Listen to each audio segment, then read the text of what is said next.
গতকাল সারা রাতভর এবং দিনভর ভারী থেকে অতি ভারী বৃষ্টি হওয়ার কারণে একদম সবকিছু তলিয়ে গেছে।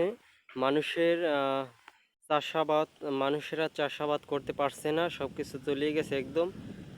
আম, এতে কৃষকের ভোগান্তি হচ্ছে, প্রচুর পানি বেড়ে গেছে এবং আকাশের অবস্থা এখনও বর্তমানেও ভালো না।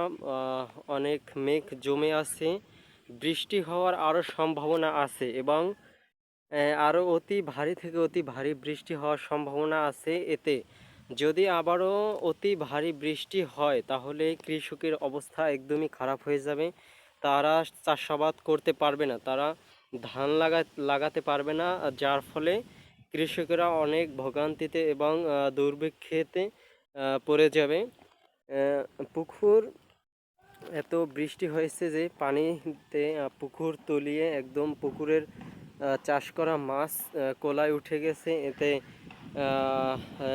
এতে যারা চাষ করছে পুকুরে তাদের অনেক ক্ষয়ক্ষতি হয়েছে এবং তারা কান্নায় ভেঙে পড়েছে।